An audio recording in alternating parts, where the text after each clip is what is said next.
Hello everyone. आज मैं video upload कर रहा हूँ क्लास 10th एग्जाम के लिए। और इस समय मैक्सिमम स्कूल्स में हाफ ईयरली एग्जाम चल रहे हैं। तो ये काफ़ी हेल्पफुल वीडियो है उनके लिए जो हाफ ईयरली एग्जाम अटेम्प्ट कर रहे हैं और बोर्ड एग्जाम देने वाले हैं सीबीएसई बोर्ड में। मैं आपको बताना चाहूँगा कि इस वीडियो में मैंने चैप्टर 1 से लेके चैप्टर 9 तक के चैप्टर 1 से लेके चैप्टर 9 तक का कंटेंट है।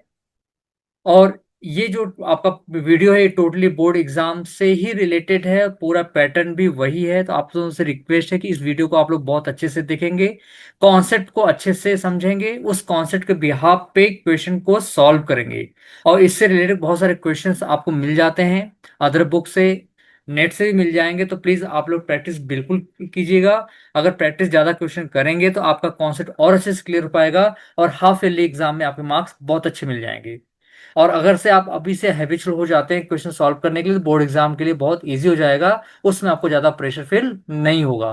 तो आप लोग प्लीज, आपसे रिक्वेस्ट है कि इस वीडियो को बहुत अच्छे से देखेंगे, समझेंगे कॉन्सेप्ट को। और इसके बाद भी अगर आपको कोई प्रॉब्लम होती है, कोई प्रॉब्लम फेस करते हैं, तो आप लोग प्लीज कमेंट बॉक्स में लिखिए और बताइए कि आपको कहाँ पे प्रॉब्लम हो रही है। और भी किसी वीडियो को रिक्वायरमेंट होती है तो आप लोग अगर कमेंट बॉक्स में लिखेंगे तो ये वीडियो बन जाएगा। और मैं आपको बताना चाहूंगा कि आपकी तरफ से रिक्वेस्ट आया था इस वीडियो के लिए, तो मैं ये वीडियो बना रहा हूँ क्योंकि आपके स्कूल में इसमें हाफ ईयरली एग्जाम स्टार्ट होने वाला है। ठीक है। तो मैं आपको बताना चाहूंगा इस वीडियो में चैप्टर 1 से लेकर चैप्टर 9 तक के कंटेंट है।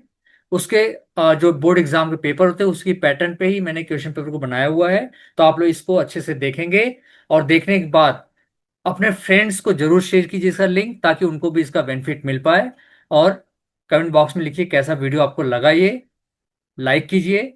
और सब्सक्राइब नहीं किया तो आप लोग सब्सक्राइब कर लीजिए, बेल आइकन को प्रेस कर लीजिए, क्योंकि मैं time to time board exam से रिलेटेड बहुत सारे क्वेश्चंस और सैंपल पेपर में शेयर करूंगा। तो आप लोग को ये मिस ना हो, इसलिए आप लोग जरूर इसको जो कि बेल आइकन को प्रेस कर दीजिए, ताकि आपको नोटिफिकेशन इसका मिलता रहे। तो चलिए हम लोग स्टार्ट करते हैं। मैं आपको बताना चाहूंगा कि ये क्वेश्चन पेपर आपका जो है वो आपको टोटल मिलते हैं आपको 3 आवर्स अटेम्प्ट करने के लिए। और मार्क्स आपके हैं कितने, टोटल 80 मार्क्स पेपर है। और बोर्ड एग्जाम में 3 आवर्स का तो पेपर होगा ही, साथ में आपको 15 मिनट जो होते हैं वो एक्स्ट्रा टाइम मिलते हैं क्वेश्चन पेपर को रीड करने के लिए। तो क्वेश्चन पेपर रीड क्या करना है मैं आपको पहले बता दे रहा हूँ। तो क्वेश्चन पेपर में आपको रीड ये करना पड़ता है कि आपको ये चेक करना है कि जो इसमें पूरा कंटेंट दिया हुआ, इंस्ट्रक्शन दिया हुआ है, इसको आपको रीड करना है। और इसके बिहाफ पे आपको ये चेक करना है कि इसमें 1 से लेके 38 क्वेश्चन हैं या नहीं है। एक चीज ये चेक करना आपको है। इसके बाद आपको ये भी देखना है कि कौन सा क्वेश्चन, सेक्शन ए हो, सेक्शन बी हो, सेक्शन सी, किसी भी सेक्शन का जो क्वेश्चन आपको अटेम्प्ट पहले करना है उस पे आप मार्किंग कर लीजिए कि हमें ये क्वेश्चन पहले अटेम्प्ट करना है। ठीक है। और कभी भी अपना टाइम वेस्ट आप नहीं करेंगे उस क्वेश्चन के लिए जो क्वेश्चन आपसे नहीं बन रहा है। तो जो क्वेश्चन बन रहा है पहले उसको आप अटेम्प्ट करेंगे। अटेम्प्ट करने के बाद जो क्वेश्चन नहीं बन रहा होता है, कभी कभी ये होता है कि आप जो क्वेश्चन अटेम्प्ट कर रहे होते हैं उसमें से कहीं ना कहीं कोई क्लू मिल जाता है, कोई कोई हिंट मिल जाता है कि ताकि वो जो अनअटेम्प्ट क्वेश्चन होते हैं वो आप आराम से कर सकते हैं। तो टाइम वेस्ट बिल्कुल नहीं करना आपको है। 3 आवर्स का पेपर है तो ये मान चलना है कि आपको इस क्वेश्चन पेपर को 2.5 आवर में कंप्लीट करना है। और हाफ एन आवर आपको देना है रिवीजन के लिए, और साथ में वो क्वेश्चन जो आपसे छूटे हुए हैं। तो जल्दीबाजी भी नहीं करना है कि जल्दीबाजी करने के चक्कर में क्या हुआ कि आपने क्वेश्चन को गलत सॉल्व कर दिया। तो गलत सॉल्व नहीं करना है। टाइम 3 आवर्स सफिशियंट टाइम होता है। आप उसको अटेम्प्ट करके अच्छे से रिवीजन भी कर सकते हैं, और जो क्वेश्चन आपके छूट गए हैं उसको भी आप सॉल्व कर सकते हैं। ठीक है। तो आपसे एक रिक्वेस्ट और भी है, जब भी आप आंसर शीट लिखते हैं तो आंसर शीट आपकी नीट एंड क्लीन होनी चाहिए। मतलब कि आपका क्वेश्चन नंबर जो आपको अटेम्प्ट करे वो क्वेश्चन आप लिखिए। आप वहां पे किस सेक्शन का क्वेश्चन है वो आप वहां पे लिखिए। सपोज सेक्शन बी कर रहे हैं आप, सेक्शन बी। अब क्वेश्चन में सपोज आप 23 सॉल्व कर रहे हैं तो 23 यहाँ पे लिखने के बाद इसको सॉल्व करेंगे। इसमें ऑप्शनल भी क्वेश्चन मिलता है। तो ऑप्शनल अगर आप करते हैं तो सपोज करो आप 22nd क्वेश्चन सॉल्व कर रहे हैं और इसका ऑप्शन तो वहां पे और आप लिख दीजिए कि हम ऑप्शनल क्वेश्चन को यहाँ पे अटेम्प्ट कर रहे हैं। अगर आपने इतना लिख देते हैं तो एग्जामिनर को कॉपी करेक्शन में और आपको भी आराम हो जाता है कि हमने कितना क्वेश्चन कौन सा अटेम्प्ट किया है। ठीक है। तो ये था आपका गाइडलाइन इसके लिए कि आप लोग क्वेश्चन पेपर को कैसे इजी वे में अटेम्प्ट कर सकते हैं। टाइम वेस्ट बिल्कुल नहीं करना है। 3 आवर्स आपके लिए सफिशियंट होता है। और अगर आप आराम से क्वेश्चन भी सॉल्व करते हैं तो 2.5 आवर आपके लिए सफिशियंट टाइम होता है क्वेश्चन को अटेम्प्ट करने के लिए। ठीक है, हाफ एन आवर आप रख लीजिए उसको रिवीजन के लिए, और साथ में जो क्वेश्चन एक दो छूट जाते हैं उसको अटेम्प्ट करने के लिए। तो जल्दीबाजी बिल्कुल मत करेंगे आप लोग, बिल्कुल आराम से क्वेश्चन को अटेम्प्ट करिए। क्वेश्चन पेपर आराम से 3 आवर्स सफिशियंट टाइम हो जाता है, वो आपका क्वेश्चन अच्छे से हो जाएंगे। ठीक है, तो चलिए स्टार्ट करते हैं। आपको इंस्ट्रक्शन पहले हम बताते हैं कि इंस्ट्रक्शन क्या है इसके बारे में। तो पहली बात, आपका 3 घंटे का क्वेश्चन ये है, टोटल मार्क्स आपके 18 होंगे, 80। इस क्वेश्चन पेपर में 5 सेक्शन होंगे जिसमें ए टू ई होंगे। सेक्शन ए जो होता है इसको बोलते हैं एमसीक्यू क्वेश्चन। आपके 20 एमसीक्यू क्वेश्चन होते हैं जो कि आपके 1 मार्क ईच होते हैं, मतलब 20 मार्क्स आपके यहां से होते हैं। ठीक, इसके बाद आते हैं सेक्शन बी में। तो सेक्शन बी में आपको 5 क्वेश्चन मिलेंगे और इसमें आपके होंगे 2 मार्क्स ईच होंगे, मतलब आपके अगर देखा जाए तो 5 2 या 10 मार्क्स आपको यहां से मिलते हैं। ठीक, इसका सेक्शन सी में आते हैं। सेक्शन सी में 6 क्वेश्चन होते हैं और 6 क्वेश्चन, ईच क्वेश्चन क्या होता है आपके 3 मार्क्स के होते हैं। तो ये आपका हो गया 18, यहां से हो जाते हैं आपके। ठीक, अब आते हैं सेक्शन डी में। सेक्शन डी में 4 क्वेश्चन ईच, 4 क्वेश्चन और ईच क्वेश्चन आर 5 मार्क्स। तो 4 5 20, ये आपको हो गए 20 मार्क्स। ठीक, अब सेक्शन ई आपके आते हैं 3 केस बेस्ड क्वेश्चन होते हैं उसमें, और ये होते हैं आपके 4 मार्क्स ईच, तो 4 3 12। अब इनको ऐड करेंगे आप तो ये 20 10 18 20 और 12, इसको ऐड करेंगे तो आपका आ जाता है 80 मार्क्स का क्वेश्चन पेपर है। ठीक है, अब बात आती है कि आप लोग क्वेश्चन कहाँ से अच्छे मार्क्स आप अटेम्प्ट कर सकते हैं। टाइम आपको मैनेज करना है। टाइम मैनेज करने के लिए मैं आपको पहले बता देता हूँ कि 20 मार्क्स है जो एमसीक्यू क्वेश्चन है, ये अगर आप हार्डली सॉल्व करते 30 मिनट आपके लिए सफिशियंट होता है। ठीक है, तो 20 मार्क्स आप आराम से कर सकते हैं 30 मिनट में।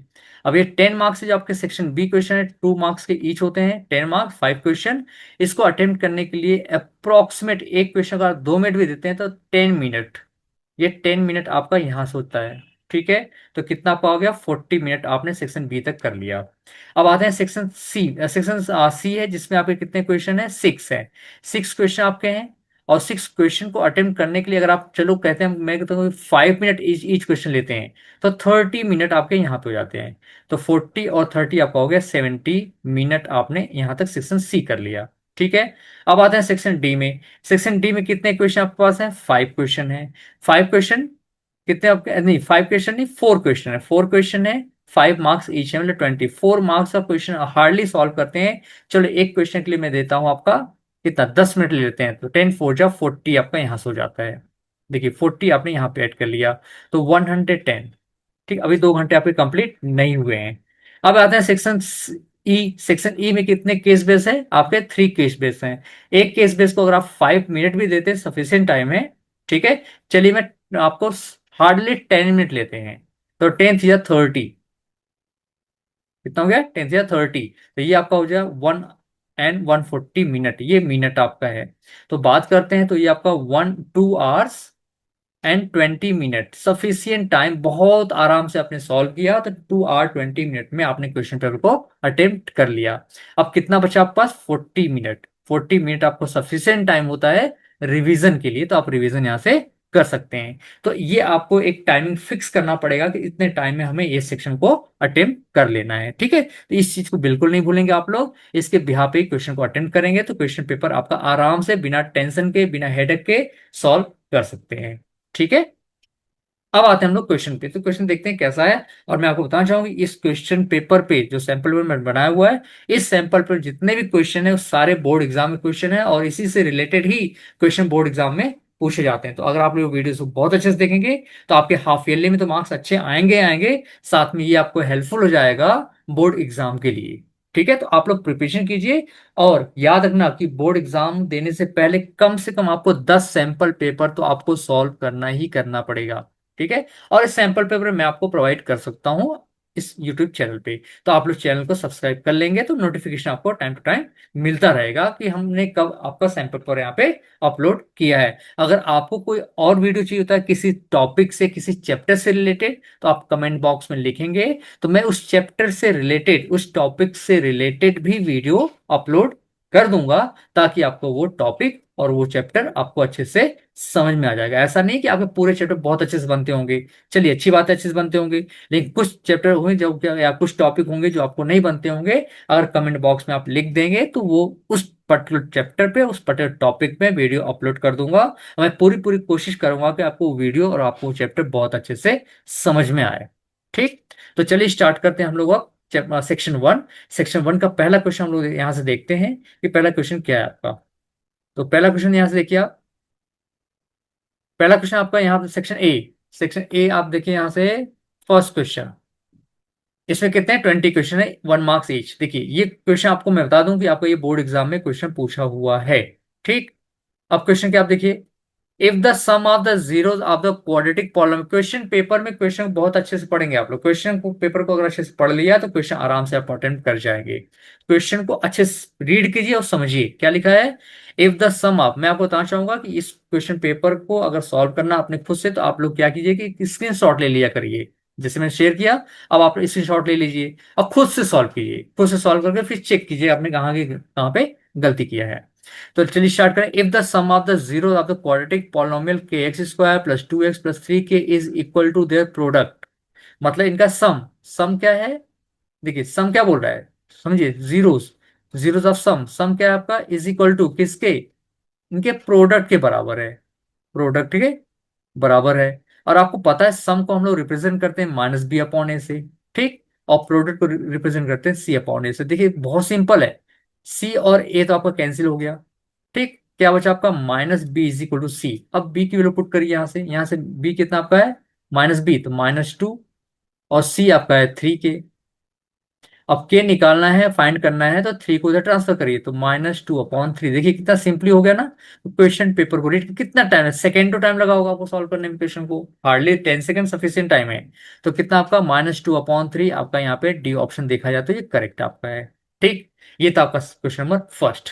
अब आते हैं क्वेश्चन नंबर सेकंड की तरफ बात करते हैं। तो सेकंड नंबर देख लीजिए आप लोग, कोशिश कीजिएगा क्वेश्चन पेपर खुद से सॉल्व कीजिए आप लोग। ठीक, अब आते हैं question two. If 1 0 of the quadratic polynomial is 2। देखिए 1 0 मतलब क्या है, क्वाड्रेटिक पॉलिनोमियल है, क्वाड्रेटिक मतलब डिग्री आपका कितना है, 2 है। ठीक है, डिग्री 2 होता है तो उसको बोलते हैं क्वाड्रेटिक, और इससे जो जीरोस निकलेंगे वो कितने आते हैं, 2 आएंगे। जो मैक्सिमम डिग्री मतलब डिग्री जो होता है वही उतने ही आपके क्या होते हैं, जीरोस होते हैं। तो डिग्री 2 है तो 2 जीरोस निकलेंगे। इसमें से एक दिया है 2, एक दिया है 2। ठीक है, तो अगर 0 होगा तो ये क्या करता है, पॉलिनोमियल को सेटिस्फाई करेगा। क्या करेगा, सेटिस्फाई करेगा। तो मतलब जहां पे x है, देखिए हम यहाँ पे पी एक्स लिखते हैं, P for polynomial in term of x. क्या आपका है, x square plus 3x plus k। अब क्या करिए यहाँ पे, x की वैल्यू 2 पुटअप करिए आप। क्यों, क्योंकि उसने बोला है कि 0 है तो सेटिस्फाई करेगा।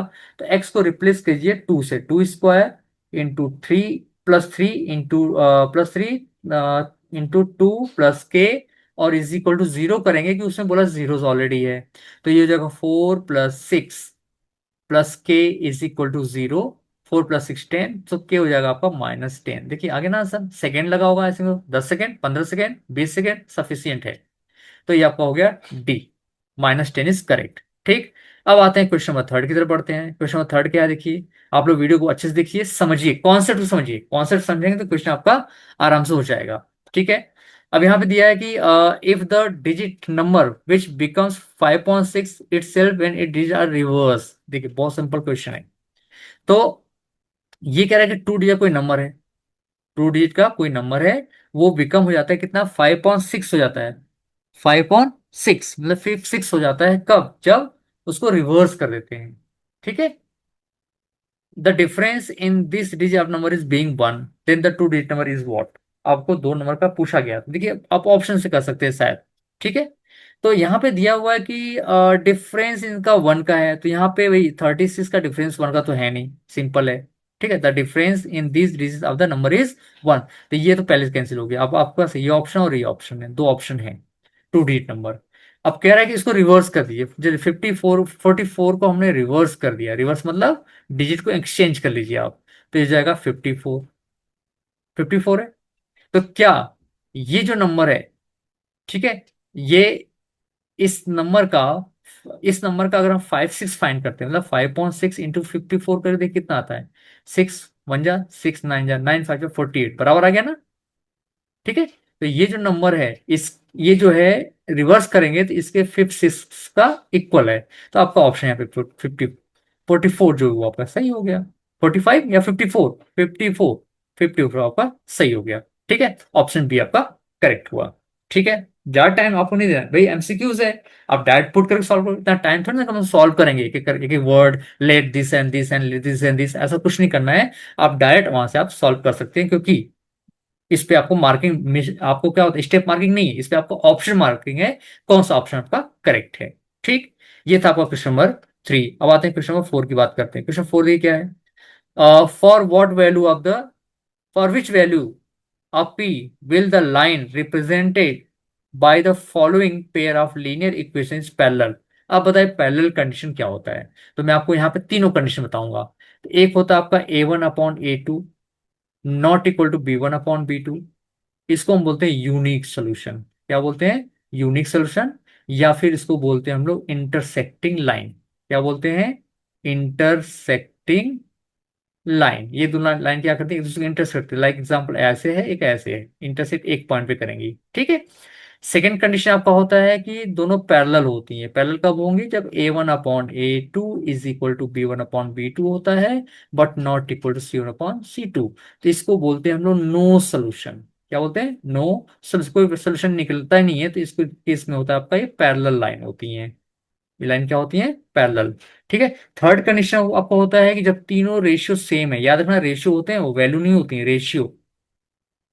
ये तीनों रेशियो की आपके सेम होती है, तो इस केस में हम बोलते हैं इनफाइनाइट मेनी सोल्यूशन होता है यहाँ पे, मतलब बहुत सारा सोल्यूशन होता है।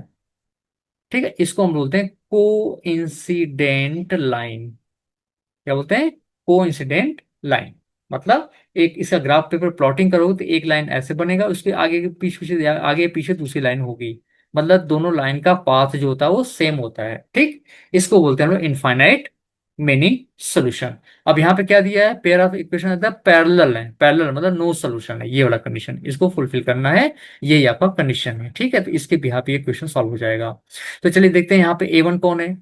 A1 आपका है 3, B1 कौन है आपका है -1, C1 से हमारा कोई मतलब है नहीं, है मतलब है भाई, C1 is equal to -5। A2, A2 कितना आपका है 6 है, B2 कितना आपका है -2, और C2 आपका है -P। ठीक, अब आपका कंडीशन क्या होता है कि A1/A2 is equal to B1/B2 but not equal to C1/C2।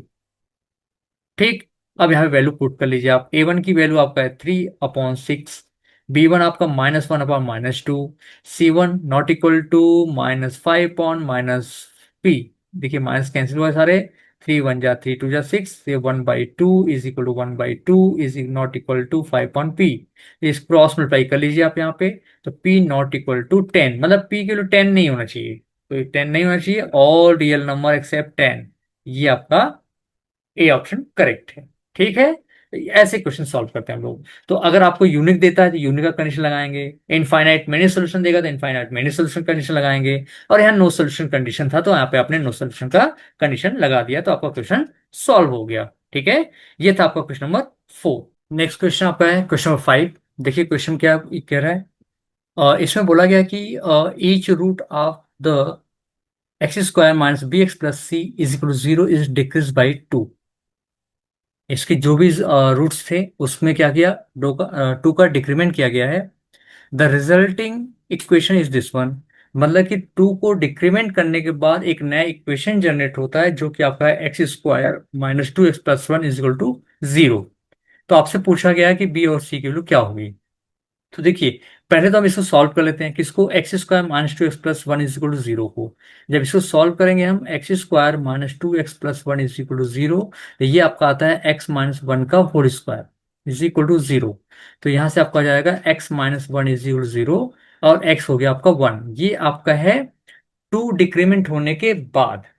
ठीक है, तो ओरिजिनल जो आपका है, ओरिजिनल जो इक्वेशन है उसके रूट्स क्या होंगे, उसके रूट्स अगर हम बोलते हैं पहला रूट्स अल्फा है, तो वो हो जाएगा 1+2 इज इक्वल टू 3, और दूसरा रूट जो बीटा है वो भी 1+2 इज इक्वल टू 3।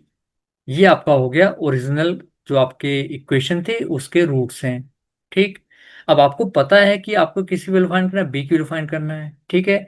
तो बी की वैल्यू फाइंड करने के लिए आपको पता है यहाँ से कि क्या होता है आपका फॉर्मूला, कि x square minus sum of zeros, मतलब alpha plus beta into x plus alpha into beta is equal to zero.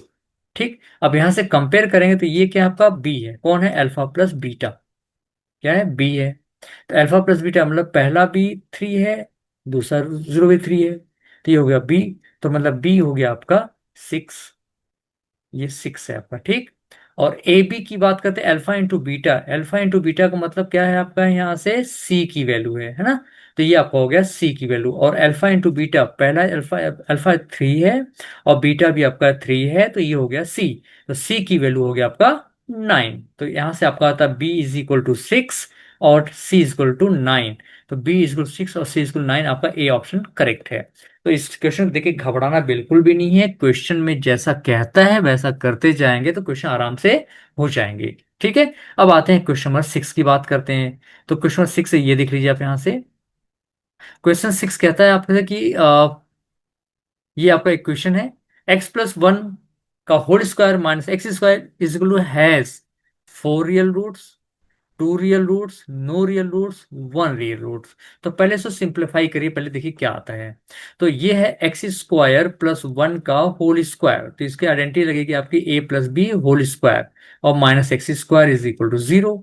तो यहाँ पे ये है ए और ये है बी, तो ए का स्क्वायर आपको हो जाएगा x to the power 4 plus 2 into A into B plus B का square minus x square is equal to zero. तो यहां से देखिए क्या आ गया, x to the power 4 plus 2 x square minus x square plus 1 is equal to zero.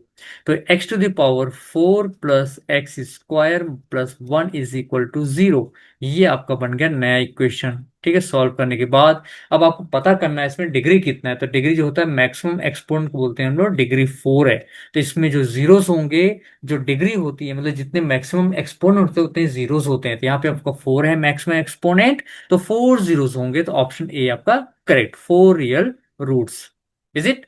ये था आपका क्वेश्चन नंबर 6। अब आते हैं क्वेश्चन नंबर 7 की बात करते हैं। 7 के क्वेश्चन देखिए यहाँ पे। 7 है the nth term of the AP is what, nth term पूछा गया आपसे। तो nth टर्म में आपको पता होना चाहिए कि nth टर्म का फॉर्मूला होता है A N is equal to A plus N minus one into D. तो इसमें देखिए क्या बोला गया, ए को ए ही बोला गया है, एन को एन लिया गया आपसे, ठीक है, क्योंकि बोला ना nth टर्म, nth टर्म पूछा गया।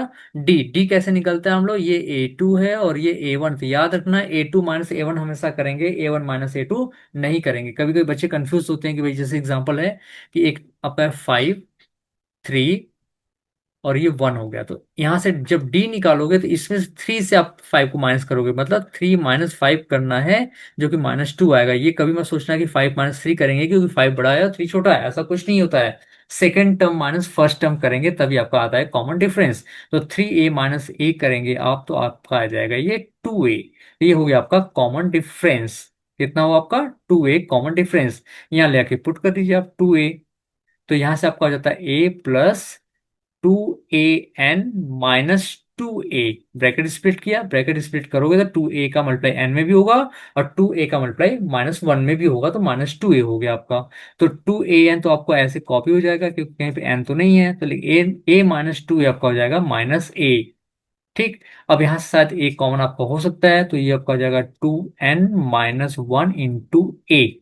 ये कौन सा ऑप्शन है आपका, बी ऑप्शन आपका करेक्ट हुआ, ठीक। ऐसे क्वेश्चन आपके बोर्ड एग्जाम में भी आते हैं, तो बहुत आराम से क्वेश्चन करेंगे तो क्वेश्चन आपके हो जाते हैं, ठीक है। अब आते हैं क्वेश्चन नंबर 8 की बात करते हैं। क्वेश्चन 8 क्या आपका है, AP, in an AP A is equal to 3.5 है, वेरी नाइस, 3.5 है और कॉमन डिफरेंस 0 है और एन की वैल्यू है 101। तो ए एन पूछा गया, तो फॉर्मूला आपका लगेगा A N is equal to A plus N minus one into D. तो यहाँ पे एन की वैल्यू क्या आपका है, ए 101, एन की वैल्यू 101, फर्स्ट टर्म आपका 3 प्लस 101 माइनस वन, और डी है आपका 0। तो 0 से मल्टीप्लाई किसी भी नंबर करेंगे तो क्या हो जाता है, वो 0 हो जाएगा। तो वैल्यू आपका आ गया 3, तो मतलब इसका जो 101th टर्म है वो भी क्या होगा आपका 3 होगा। देख कितना इजी क्वेश्चन है, कंफ्यूज करता है वो बस आपका। तो ऑप्शन 3 आपको ऑप्शन दिया है यहाँ पे 3.5, सॉरी 3.5 है यहाँ पे। तो 3.5 आप पुटअप करोगे यहाँ पे, ठीक है 3.5। तो आपका आ जाएगा 3.5, तो आपका आंसर है 3.5, बी ऑप्शन इज करेक्ट। यहाँ से कौन सा ऑप्शन आपका करेक्ट है? बी ऑप्शन आपका क्या है, आपका करेक्ट है। ठीक है, तो इसमें से हम देखते हैं कि बी ऑप्शन क्या आपका 3.5 है। तो 3 पॉइंट आपका करेक्ट ऑप्शन हुआ। ठीक, आते हैं क्वेश्चन नंबर 9 पे। क्वेश्चन 9 दिया है यहाँ पे, in the given figure D is parallel to B C, the value of E C. E C की वैल्यू पता करना आपको, ये ई सी है, इसकी वैल्यू आपको पता करना है। इसमें क्या लगेगा आपका, बीपीटी लगेगा। बीपीटी क्या कहता है कि ये जो डी है और बीसी क्या है पे पैरेलल है। तो डी क्या करता है, बीसी के पैरेलल होने के बाद आपको जो रेशियो होता है, मतलब रेशियो किसका, A D upon D B is equal to A और ईसी, इनका रेशियो क्या होगा, सेम होगा। यही होता है आपका बीपीटी। अब यहाँ वैल्यू पुट कर लीजिए आप। वैल्यू में एडी आपका दिया है 1.5 सेंटीमीटर और डीबी आपका दिया है 3 सेंटीमीटर, इज इक्वल टू ये है 1। और ईसी आपको पता करना है, तो इसको सिंप्लीफाई करेंगे तो क्रॉस मल्टीप्लाई आप कर सकते हैं। 1.5 ईसी इज इक्वल टू 3। ठीक, तो ईसी आपका हो जाता है 3/1.5। इसमें 10 का मल्टीप्लाई ऊपर नीचे कर दीजिए आपको इजी समझने के लिए। तो ये 30/15 हो जाएगा। 15 1 जा 15, 15 30। तो इसी आपका हो जाता है 2 सेंटीमीटर। तो ये आपका हो गया 2 सेंटीमीटर, जो कि ऑप्शन सी यहाँ पे करेक्ट हुआ। ठीक है, अब आते हैं हम लोग क्वेश्चन नंबर 10 की बात करते हैं। तो क्वेश्चन 10 के आपका कहता है the distance between this point is. तो डिस्टेंस फॉर्मूला आपको याद होना चाहिए। Distance formula is D is equal to x2 minus x1 whole square plus y2 - y1 whole square. ये आपका होता है डिस्टेंस फॉर्मूला। अब ये चीज याद रखना कि आप पहले बता दो कि x1 x2 कौन है, y1 y2 कौन है। तो यहां से हम लेंगे इसको x1 और ये 4 रहेगा आपका y1। ठीक, ये रहेगा आपका x2 और ये रहेगा आपका y2। अब लाके पुट करिए यहाँ पे, x2 आपका है 4 माइनस x1 आपका है 1, 4 - 1 का होल स्क्वायर प्लस y2 आपका है कितना 0 और y1 आपका है 4। तो ये स्क्वायर, तो यहाँ स्क्वायर करेंगे तो 4 - 1 हो जाएगा 3, 3 का स्क्वायर करेंगे तो 9 और 4 का स्क्वायर करेंगे तो आ गया 16। दोनों को ऐड करेंगे तो आपका आ जाएगा √25 और 25 का स्क्वायर रूट होता है आपका 5। वैसे होता तो प्लस माइनस है, लेकिन डिस्टेंस कभी नेगेटिव नहीं लेते हैं, इसलिए नेगेटिव को इग्नोर करेंगे तो आपका 5 यूनिट है। यही आपका आंसर बी करेक्ट। ठीक, ये था आपका क्वेश्चन नंबर 10। अब बात करते हैं क्वेश्चन नंबर 11 के लिए। इस 11 देखिए क्या यहाँ पे दिया हुआ है। 11 क्वेश्चन, 11 क्वेश्चन यहाँ पे दिया हुआ है कि if the angle of depression of, हाँ इसमें देखिएगा आप लोग, ये है आपका एप्लीकेशन ऑफ ट्रिग्नोमेट्री का क्वेश्चन।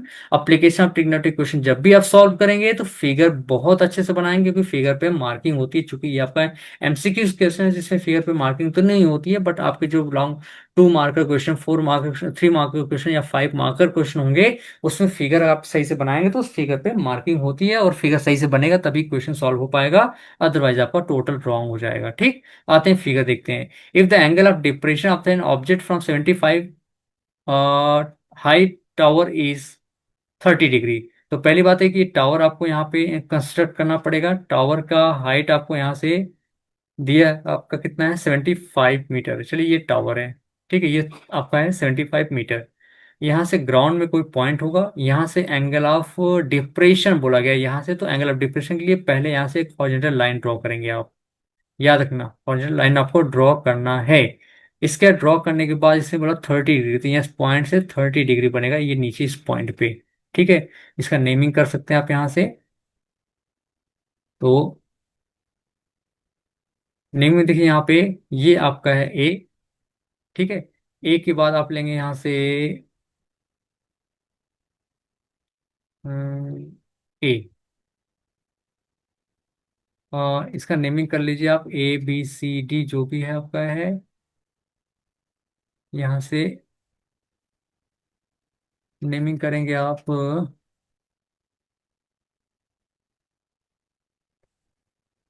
ABC, और ये है आपका है हॉरिजॉन्टल लाइन, ये बना है आपका एंगल 30 डिग्री। ये हाइट आपका है 75 मीटर। तो ये एंगल 30, तो ये भी अल्टरनेट इंटीरियर एंगल से 30 डिग्री हो जाएगा। ठीक है, अब आपसे पूछा गया the distance of the object from the tower. मतलब कि opposite the angle of depression of the object, ये ऑब्जेक्ट आपका यहाँ पे है, ये फुट ऑफ द टावर है, इसके बीच में का डिस्टेंस बीसी पूछा गया है। ठीक है, तो आप क्या करेंगे, लिखेंगे यहाँ पे बीसी अपॉन ए बी। इस एंगल के लिए बेस बनेगा, ये बनेगा आपका परपेंडिकुलर, तो बेस अपॉन परपेंडिकुलर आपका होता है कॉट थीटा। ठीक है, ये बन जाएगा कॉट 30। ठीक है, अब यहाँ पे वैल्यू पुट करनी है बीसी, बीसी तो आपको पता करना है, तो BC is equal to A B, A B cot 30 degree. ठीक है, अब ए बी का लेंथ आपको दिया है 75, कॉट 30 आपका होता है √3, तो आपका आंसर जाएगा 75 √3 मीटर। ये हो गया आपका बी से सी का डिस्टेंस 75 √3 मीटर, ये आपका ऑप्शन बी करेक्ट है। ठीक, तो ये था आपका क्वेश्चन नंबर 11। अब आते हैं क्वेश्चन नंबर 12 की बात करते हैं। क्वेश्चन नंबर 12 क्या दिया है यहाँ पे देखिए आप लोग। क्वेश्चन 12 यहाँ पे दिया है कि sine B is equal to 2 sin B true for when B is equal to what. तो देखिए आपका बी अगर 90 यहाँ पुट कर देंगे तो भाई बी यहाँ 90 पुट करेंगे, और यहाँ बी 90 पुट करेंगे 180 होगा। क्या साइन 180 की वैल्यू जानते हैं? नहीं जानते हैं आप।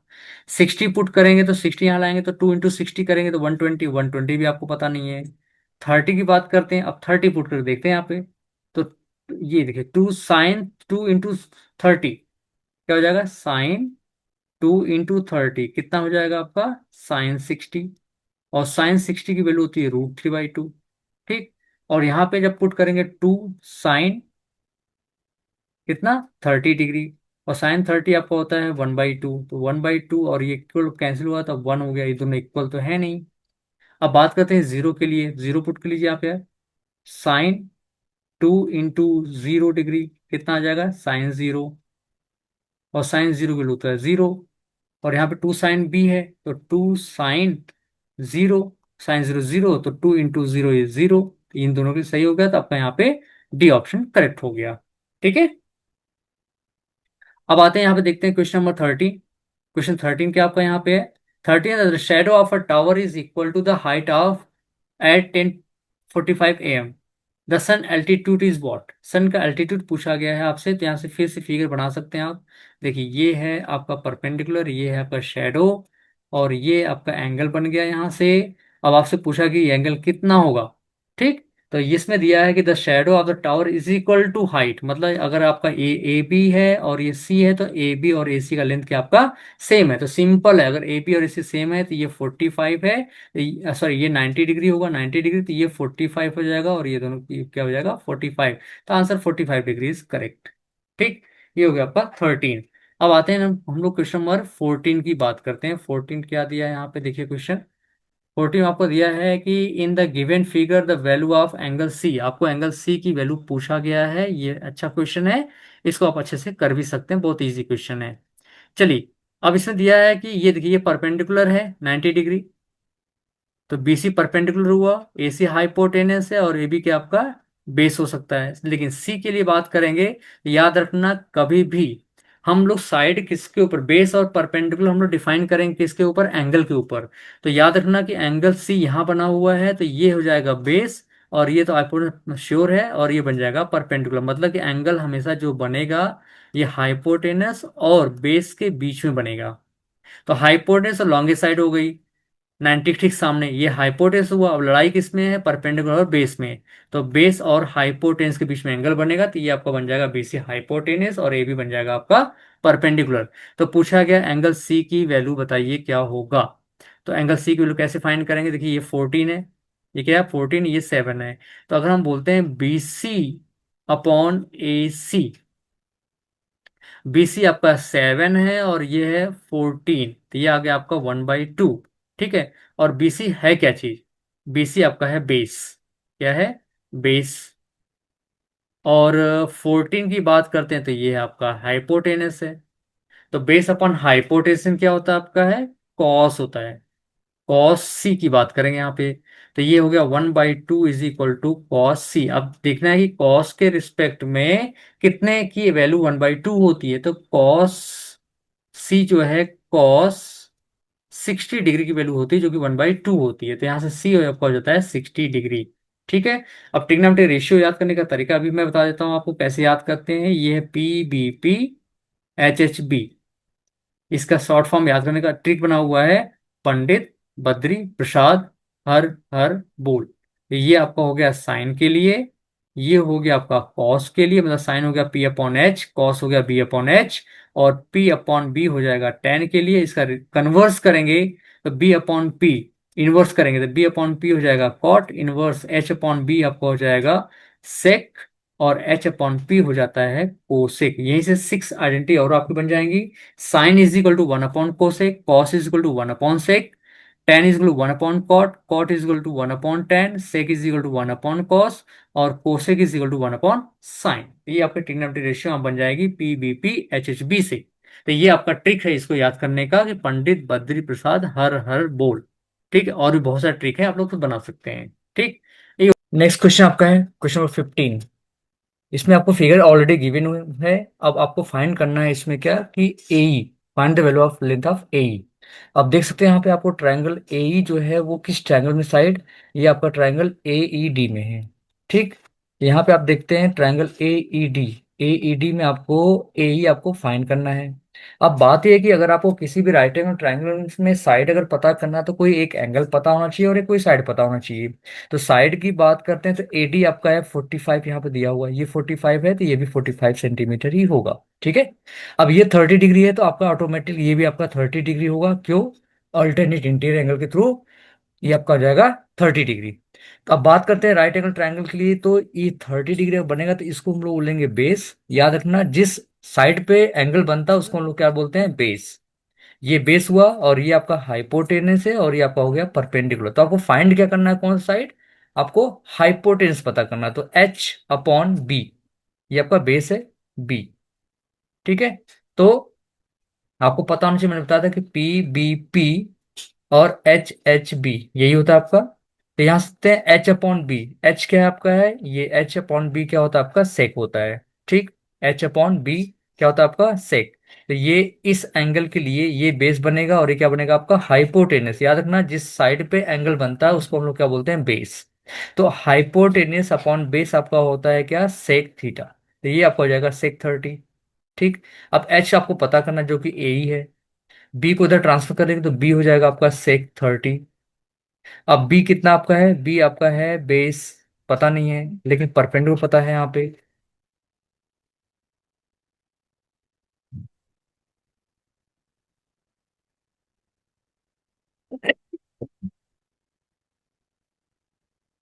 नेक्स्ट क्वेश्चन आपका है क्वेश्चन नंबर 15। इसमें आपको ये देखिए बीसी आपको दिया है 45 सेंटीमीटर, ये 30 डिग्री, और ए आपको पता करना है। तो ए देखते हैं कि जब भी आप ऐसे क्वेश्चन सॉल्व करेंगे तो आपको ये देखना है कि जो साइड फाइंड करना है वो किसी भी राइट एंगल ट्रायंगल का एक साइड होना चाहिए।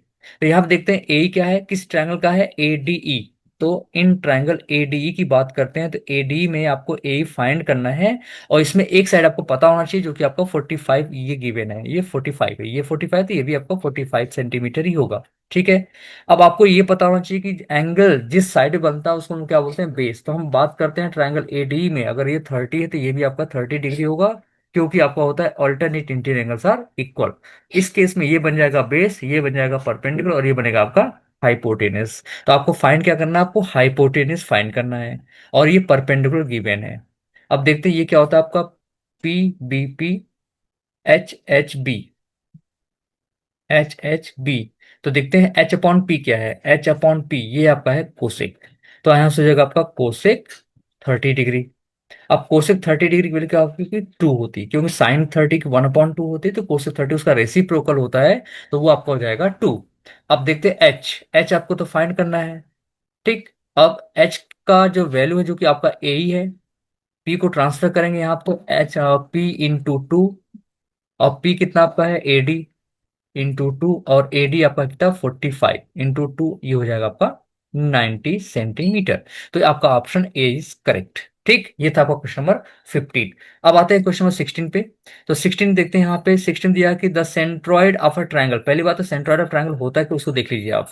सेंट्रॉइड ऑफ ट्रायंगल क्या होता है कि अगर आपके एक ट्रायंगल है, ठीक है, एबीसी, एबीसी जो ट्रायंगल है इसका जो सेंटर पॉइंट, इसको हम लोग क्या बोलते हैं, सेंट्रॉइड बोलते हैं।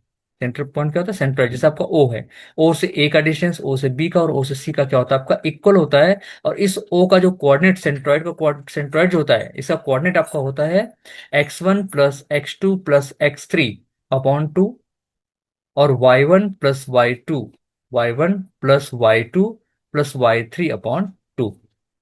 तो देखिए यहाँ पे x1 कितना आपका है, ये 3 - 8 5। तो लिखेंगे आप 3 - 8 +5 अपॉन टू। और ये आपका है 7 - 7 6 10। तो -7 + 6 + 10 अपॉन टू। तो ये तो आपका हो जाएगा 3 - 8 आपका -5 +5 अपॉन टू। और ये आपका हो जाएगा -7 + 16 अपॉन टू। ठीक है। तो ये आपका यहाँ से हो जाता है आपका कि 5 में 0, 5 - 5 हो जाएगा 0 अपॉन टू। और ये आपका हो जाएगा कितना, 7 - 6 करेंगे तो आपका आएगा 9 अपॉन टू। ठीक। तो ये आपका हो गया 0, ये हो गया आपका 9/2। ये था आपका क्वेश्चन नंबर 16।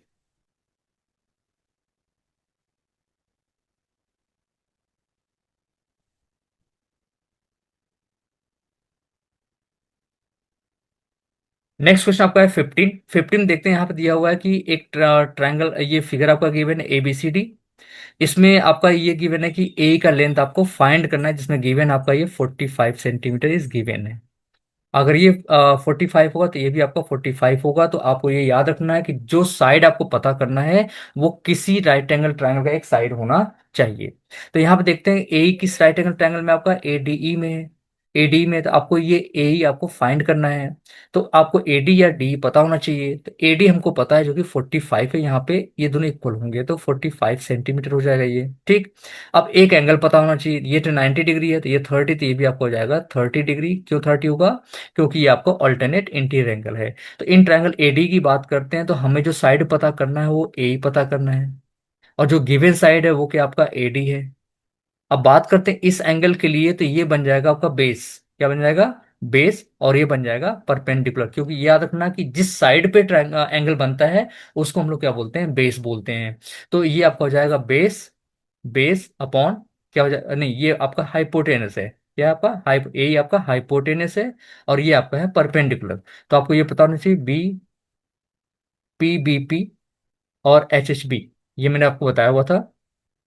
तो H/P, H/P क्या होता है आपका कोसेक। तो ये आपको हो जाएगा कोसेक 30 डिग्री। और कोसेक 30 की वैल्यू थी 2। तो H/P, और H के आपको जो फाइंड करना है वो A ही है। P को ट्रांसफर करेंगे तो P जाके 2 में मल्टीप्लाई करेगा, और P की जो वैल्यू है वो कितना आपका है 45। तो 45 × 2 ये आपका हो जाएगा 90 सेंटीमीटर। तो ऑप्शन ए आपका करेक्ट हुआ। ठीक। अब आते हैं क्वेश्चन नंबर 16 की बात करते हैं। तो 16 देखिए क्या दिया है यहाँ पे, the centroid of a triangle whose vertices are this one. तो पहले आपको पता है सेंट्रॉइड ऑफ अ ट्राइंगल होता क्या है। सेंट्रॉइड ऑफ ट्राइंगल की जो होता है वो, अगर आपका ट्राइंगल ABC है और ये आपका है पॉइंट्स O, तो ओ से लेके ए का डिस्टेंस, ओ से बी और ओ से सी क्या होता है आपका सेम होता है। और इस ओ का जो सेंट्रॉइड होता है उसका कोऑर्डिनेट जो होता है वो होता है आपका x1 + x2 + x3 upon 3, y1 + y2 + y3 upon 3। तो यहाँ पे वैल्यू पुट कर लीजिए आप। 3 - 8 5, 3 - 8 + 5 अपॉन 3। और ये आपका आ जाएगा -7 + 6 + 10 अपॉन 3। तो यहाँ से आपका हो जाता है ये देखिए अब क्या हो जाएगा आपका, ये जीरो हो जाएगा। 3 - 8 -5, और -5 + 5 0/3। और ये -7 + 6 हो जाएगा -1, -1 + 10 आपका हो जाएगा 9/3। तो आपका यहाँ से आ जाता है 0 और 3। तो यहाँ से ऑप्शन जो आपका होता है 0 3 बी इज करेक्ट। ठीक है। अब आते हैं 17 क्वेश्चन में। 17 में क्या दिया हुआ है यहाँ पे, 17 है कि if the distance between this point is 5 unit then the value of the P. तो डिस्टेंस फॉर्मूला आपको पता होना चाहिए, क्या होता है आपका, D = √x2 - x1 का होल स्क्वायर +y2 - y1 का होल स्क्वायर। अब देखिए डी आपको गिवन है कितना डिस्टेंस, 5 यूनिट। तो 5 = अंडर रूट। अब हम बताते हैं कि यहाँ पे क्या करेंगे, आप पहले x1 y1 को बोल दो कौन है, ये x1 है ये y1 है, आप अज्यूम कर सकते हो ये x2 और ये y2 है। ठीक। तो x1 x2 की बात करते हैं तो कितना आपका है 10, -x1 आपका है 4 स्क्वायर, +y2 आपका है कितना है आपका, ये 10 है, 10। ठीक है, ये 10 रहेगा आपका यहाँ पे। तो ये, हाँ, ये आपका हो गया यहाँ से 10, 1 - 4, और y2 आपका हो गया 0 - p का होल स्क्वायर। ठीक है। अब यहां से 5 = -3 whole square plus -p whole square. तो p -3 whole square is 9 and -p square is p square. अब हमें p की वैल्यू फाइंड करना है तो हमें क्या करना पड़ेगा, इस स्क्वायर रूट को रिमूव करना पड़ेगा। स्क्वायर रूट रिमूव करने का तरीका ये है कि हम दोनों साइड का स्क्वायर करेंगे तो ये आपका स्क्वायर रूट आपका रिमूव हो जाएगा। तो हम स्क्वायर करते हैं तो 25 हो जाएगा यहाँ पे, और ये रिमूव होकर हो जाएगा 9 + p स्क्वायर। तो 9 को जब ट्रांसफर करोगे यहाँ पे आप, तो 25 - 9 = p स्क्वायर। 25 माइनस आपको हो जाएगा 16 = p स्क्वायर। तो p की वैल्यू फाइंड करना है तो दोनों साइड का स्क्वायर रूट लेंगे आप। तो ये हो जाएगा आपका +-4। 16 का स्क्वायर प्लस भी होता है और माइनस भी होता है, तो +-4। तो यहाँ से आपका हो जाएगा क्या, कि +4 लेना है कि -4 लेना है कि 4 लेना है, 0। ये क्या करेंगे आप यहाँ से, तो डिस्टेंस अगर आप देखते हैं तो यहाँ पे p की वैल्यू फाइंड करना है ना, p। तो यहाँ पे आप आंसर चेक कर सकते हैं कि p की वैल्यू हम क्या ले सकते हैं। जैसे आपने 4 ले लिया, सपोज करिए आपने 4 लिया यहाँ पे पॉजिटिव, तो +4 करेंगे तो भी आपका वही आएगा, 5 आएगा। ठीक है, देखिए यहाँ पे p की वैल्यू अगर आपने यहाँ पे ले लिया +4, ठीक, तो ये आपका हो जाएगा 25 = 9 + 4 का स्क्वायर। तो ये आपका हो जाएगा 25। ठीक, अगर -4 भी लेंगे तो भी आपका ये -4 का स्क्वायर करेंगे तो ये आपका हो जाएगा पॉजिटिव। इन केस में दोनों आपका आंसर सही है, तो यहाँ से आपका 4 और -4 दोनों आपका आंसर सही है। ठीक है, तो अब आते हैं क्वेश्चन नंबर 18 में।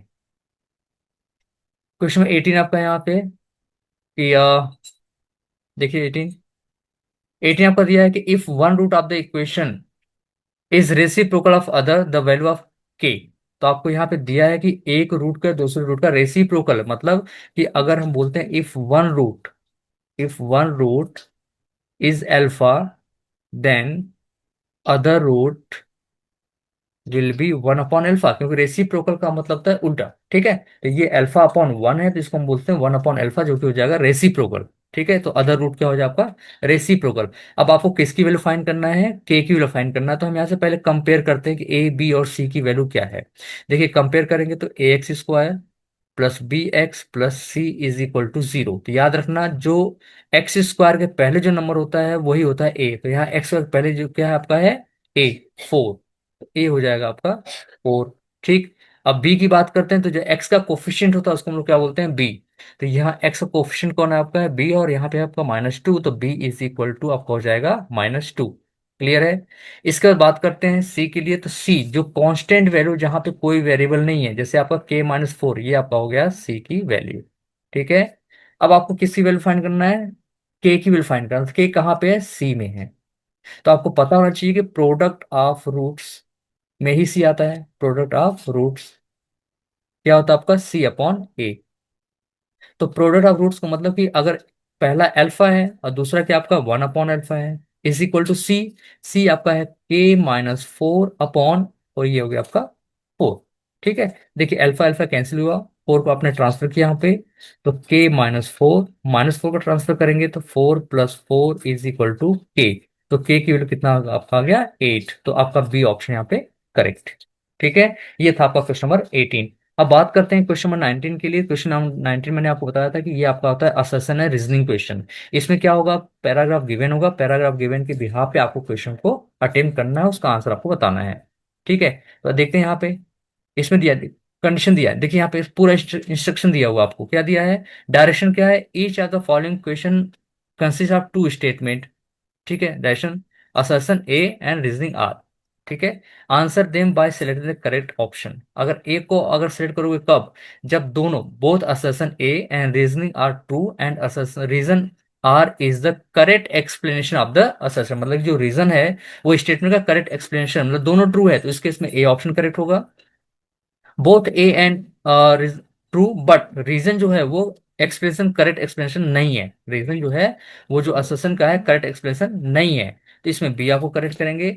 Assertion A is true but reason is false, तो आप सी करेंगे। और असर्शन आपका गलत हुआ और रीजन अगर आपका ट्रू हुआ तो आप डी को यहाँ पे अटेम्प्ट करेंगे। तो क्वेश्चन 19 की बात करते हैं। यहाँ देखिए क्वेश्चन 19 क्या दिया आपको यहाँ पे, कि असर्शन क्या है, the mid point of line segment, the mid point of line segment is this one. तो अभी बताओ कि मिड पॉइंट का कोऑर्डिनेट क्या होता है आपका, x1 + x2/2, y1 plus y2/2।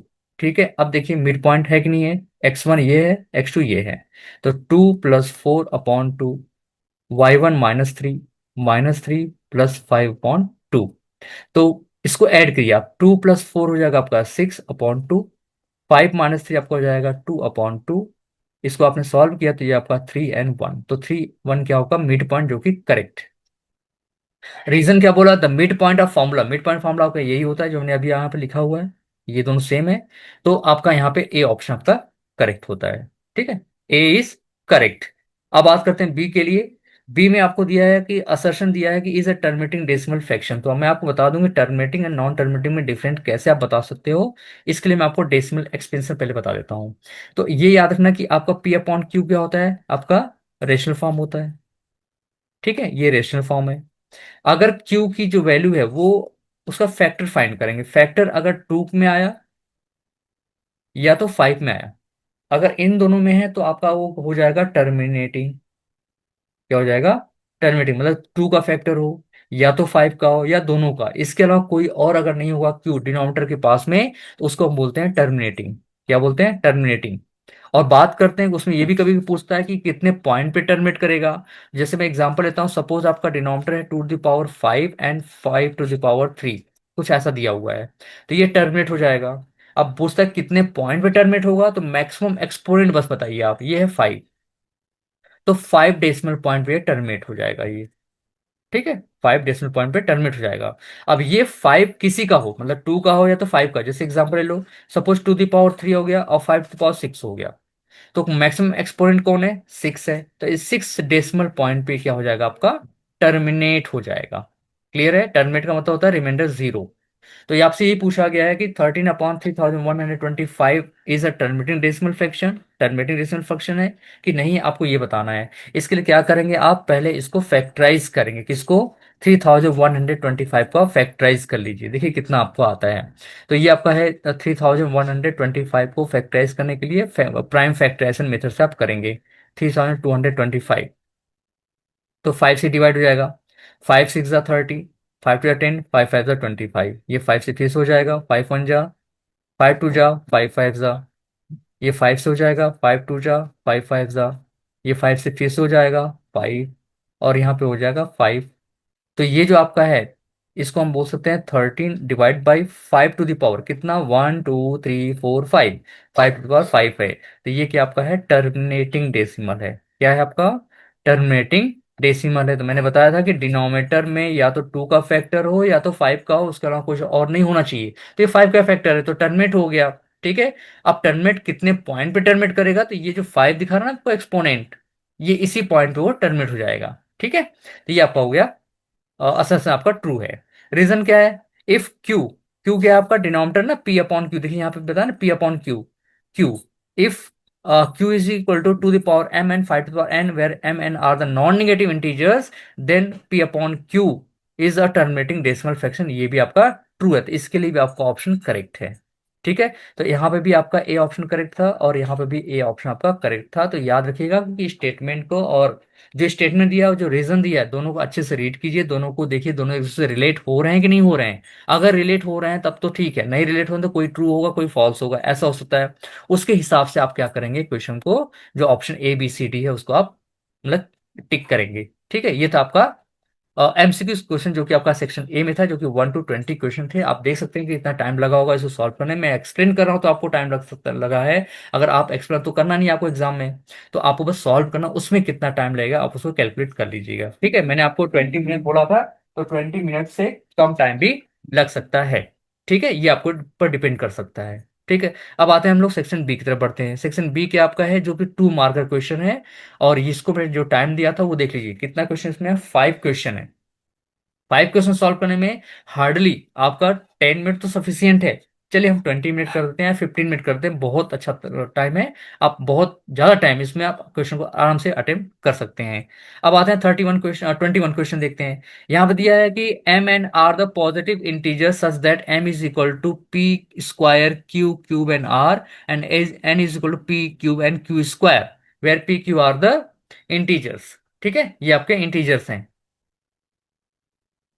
ठीक, तो अब आपको पता करना है कि इसमें पूरा क्वेश्चन मैंने नहीं लिखा हुआ है यहाँ पे। M N are positive integer when P Q are the integer, so you need to find the H C F and LCM of M N N. ठीक है, एम और एन का क्या निकालना है आपको, एलसीएम फाइंड करना है। तो एलसीएम फाइंड करते समय आप क्या करते हैं, फैक्टराइज करते हैं। और एचसीएफ फाइंड करते समय क्या करते हैं हम लोग, फैक्टराइज करते हैं। तो यहाँ पे ऑलरेडी फैक्टराइज है, क्या है, ऑलरेडी फैक्टराइज है, कौन, एम और एन दोनों। अब देखिए, इसमें करना क्या कि आपको, एलसीएम का मतलब होता है कि जो मैक्सिमम मैक्सिमम है वो हम लेते हैं। जैसे आपके यहाँ पे पी स्क्वायर 2 टाइम है, ये पी क्यूब 3 टाइम, तो मैक्सिमम लेंगे पी क्यूब। ठीक, यहाँ पे क्यू क्यूब है और यहाँ पे क्यू स्क्वायर थी, ये भी क्यू क्यूब ले लेंगे आप।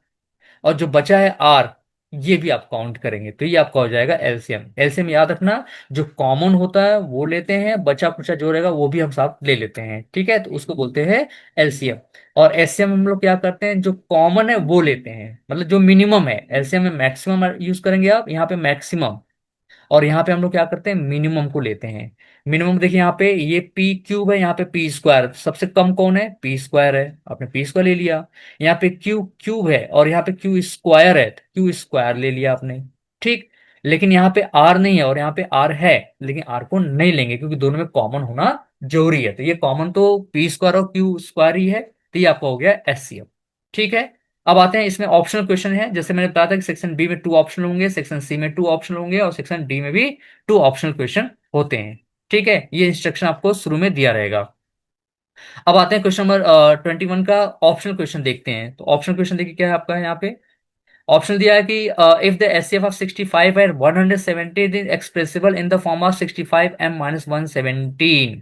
ठीक, तो आपको बताना है एम की वैल्यू। बहुत सिंपल क्वेश्चन है। यहाँ पे देखिए 65 और 117 का जो एचसीएफ है, एचसीएफ है वो इसके फॉर्म में, मतलब ये कुल मिला के अगर बात बोली जाए तो ये क्या है आपका एचसीएफ है, किसका, 65 117 का है। क्लियर है, क्योंकि ऑलरेडी उसने बोल दिया ना, HCF. If the HCF of 65 and 117 is expressible in the form of this one, then find the value of M. तो कुल कहानी ये है कि 65 और 117 का हमें एचसीएफ फाइंड करना है और उसको इक्विलेट करना है, क्योंकि ये भी एचसीएफ है। ठीक, तो हम करते हैं 65 और 117 का एचसीएफ। तो ये आपका 13 से डिवाइड हो जाएगा, 13 5 जा 65 एंड 13 9 जा 117। अब 5 प्राइम नंबर आ गया, 9 आपका कंपोजिट है, तो ये दोनों तो डिवाइड होने से रहे नहीं, तो आपका 13 क्या हो जाएगा, एचसीएफ हो जाएगा। एचसीएफ कितना हो जाएगा, 13। अब इसको इक्विलेट कर दीजिए, यहाँ पे देखिए 65 M minus 117 is equal to 13। ये भी एचसीएफ और ये भी एचसीएफ, तो इसको ट्रांसफर किया आपने यहाँ पे। तो 65 m is equal to 13 plus 117। इसको सॉल्व करेंगे तो 3 प्लस 7 0, 1 प्लस 1 इज 2 3 1 130 आपका आ गया 65 m। तो यहाँ से m इज इक्वल टू आपका हो जाएगा 130 डिवाइड बाई 65, जो कि आपका आ जाएगा 2।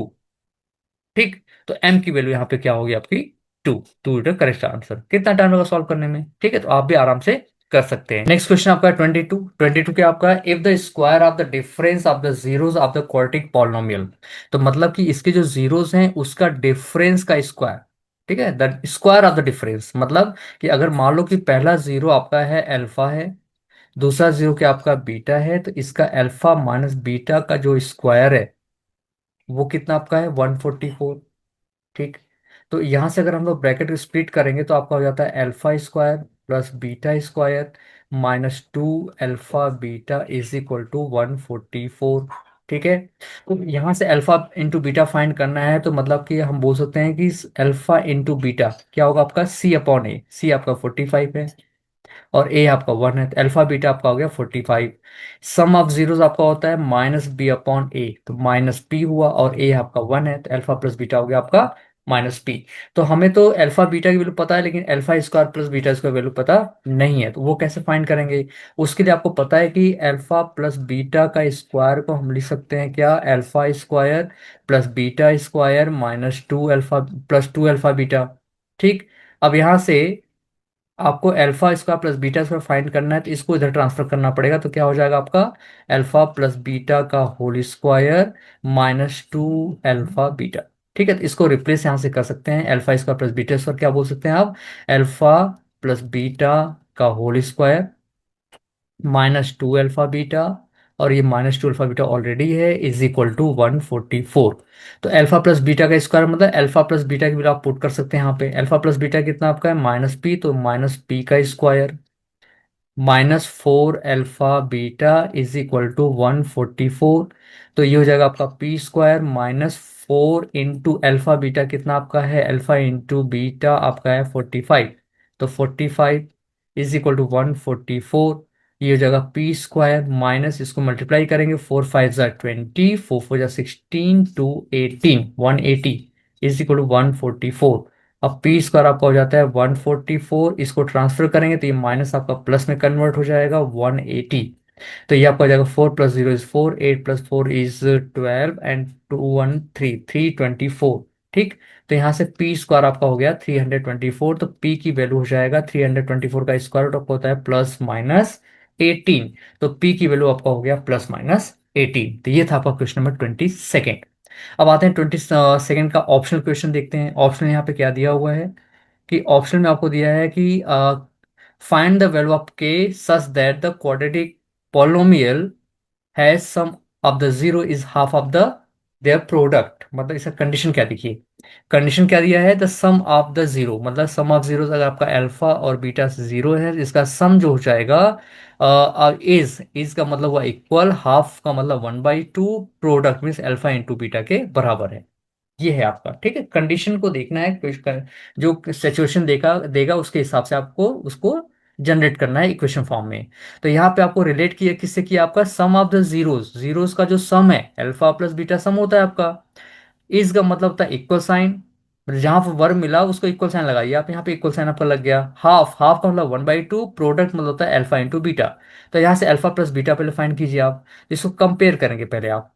ax² plus bx plus c से जब कंपेयर करेंगे तो यहाँ पे a की वैल्यू आपका होता है 1, b की वैल्यू होता है माइनस ब्रैकेट में k+6, और c आपका हो जाता है 2 ब्रैकेट 2k+1। ये c हो गया। अब यहाँ पे लाके पुट अप करिए, उसके लिए आपको पता होना चाहिए कि अल्फा प्लस बीटा क्या होता है आपका, -b/a। ठीक। 1/2 अल्फा बीटा आपको होता है c/a। देखिए इसको सॉल्व करने का तरीका है कि a और a पहले ही कैंसिल हो गया, क्या बचा, -b = c।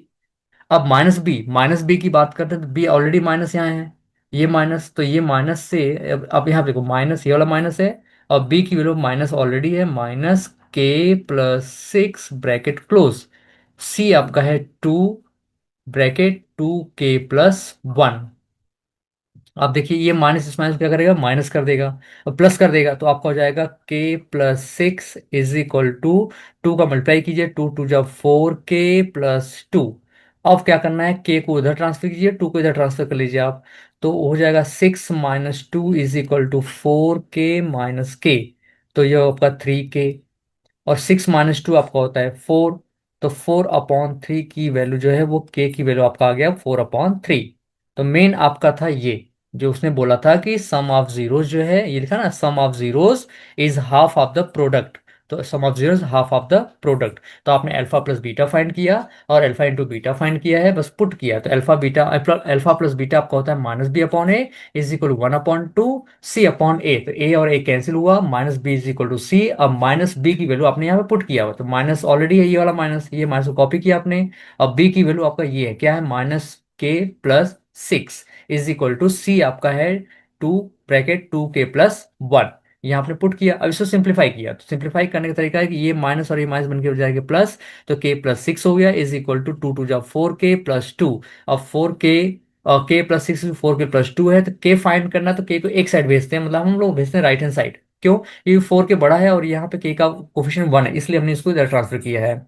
तो 4k - k और 6 - 2, तो ये आपका हो गया 4, 6 - 2 4, और 3k, और k आपका हो गया 4/3। तो ये था आपका क्वेश्चन नंबर 22 का ऑप्शनल क्वेश्चन। ठीक। अब आते हैं क्वेश्चन नंबर 23। ये बहुत सिंपल क्वेश्चन है। Explain why this is and this are the composite number. तो पहली बात करते हैं कंपोजिट नंबर क्या होता है। कंपोजिट नंबर में अगर हम एग्जांपल देते हैं, 6 कंपोजिट नंबर है, क्यों, क्योंकि इसका फैक्टर जो है 1 है, 2 है, 3 और 6 है। फैक्टर का मतलब जो नंबर इसको डिवाइड करता है that is called the factor. तो ये 1 से भी डिवाइड होगा, 2 से भी डिवाइड होगा, 3 से भी होगा और 6 से भी होगा। जैसे एग्जांपल लेते हैं 8, 8 क्या है, 1 से डिवाइड होगा, टू से होगा, फोर से होगा और एट से होगा। तो देख सकते हैं यहाँ पे इसके कितने फैक्टर आ गए, फोर, और यहाँ पे भी कितने आ गए, फोर। तो अगर किसी भी नंबर के फैक्टर जो होते हैं दो से ज्यादा होते हैं, जैसे एग्जांपल फोर का लेते हैं अगर हम लोग, तो इसके फैक्टर हैं वन, टू और फोर। तो ये कितने फैक्टर हैं, थ्री फैक्टर हैं। तो अगर दो से ज्यादा फैक्टर होते हैं तो उसको हम लोग क्या बोलते हैं, कंपोजिट नंबर। या फिर दूसरे लैंग्वेज में ये कह सकते हैं कि कोई भी नंबर किसी भी नंबर से डिवाइड हो जाए, भाई सारे नंबर वन से और खुद से डिवाइड होते ही हैं, बाकी किसी और नंबर से अगर डिवाइड हो जाते हैं तो उसको हम लोग क्या बोलते हैं, कंपोजिट नंबर। ठीक है। अब हमको ये नहीं पता कि ये जो नंबर है ये मल्टीप्लाई करने पे, ऐड करने पे कितना आएगा, आई डोंट नो। तो हम क्या करते हैं कि देखते हैं यहाँ पे 11 और यहाँ पे भी 11। देखिए यहाँ से लेकर के अगर हम बात करते हैं, यहाँ पे दो टर्म आपके एक्चुअली है यहाँ पे। ठीक है। देखिए यहाँ पे एक फर्स्ट टर्म है, ये सेकेंड टर्म है। तो इन दोनों में से हम 11 तो कॉमन ले सकते हैं। क्या बचेगा, 7 × 13 + 1, ये बचेगा आपका। ठीक। तो ये क्या हुआ, ये पूरा नंबर क्या होगा, 11 से पक्का है कि 100% डिवाइड होगा। तो ये हो गया आपका कंपोजिट नंबर। सिमिलरली यहाँ की बात करते हैं, तो यहाँ से लेके यहाँ तक आपका एक टर्म है और थ्री आपका ये सेकेंड टर्म है। इसमें भी थ्री आप कॉमन ले सकते हैं। तो बचेगा क्या, 7 × 6 × 5 × 4 × 2, और यहाँ से +1 है आपका कॉमन, 2 + 1 है। तो थ्री, थ्री कॉमन लिया तो आपका ये +1 थोड़ा सा ये मल्टीप्लाई रहेगा आपका, ये गलत है, ये मल्टीप्लाई रहेगा।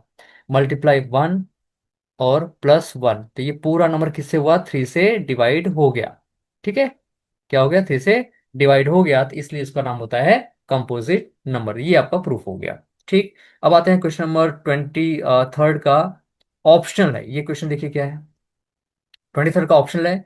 इन a school the during of the period of the junior section is 40 minute, मतलब जो ड्यूरेशन आपका है पीरियड का, वो कितना आपका 40 मिनट्स है। And the senior section is 1 hour, और सीनियर सेक्शन आपका 1 आवर है।